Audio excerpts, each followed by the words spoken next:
تو مثل حس قشنگ خواب خوب بچگیمی. بگو پاداش کدوم دعای خیر زندگیمی. تو یه تصویر قشنگی مثل بارون روی شیشه، دیدی آخرش رسیدی. حالا هی بگو نمیشه، گل قلبم مال تو، بارون نم نم مال تو. حتی روزایی که زندگی نکردم مال تو. ترس این که بیشتر از تو زنده باشم مال من یه جون دیگه دارم که همونم مال تو.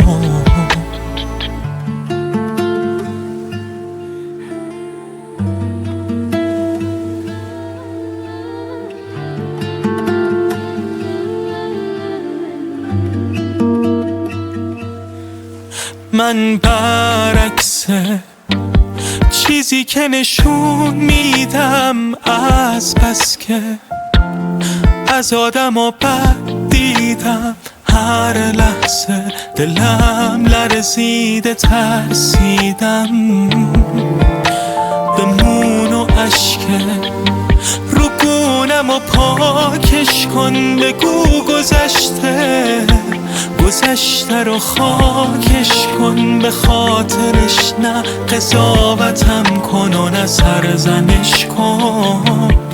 گل قلبم مال تو، بارون نم نم مال تو. حتی روزایی که زندگی نکردم مال تو.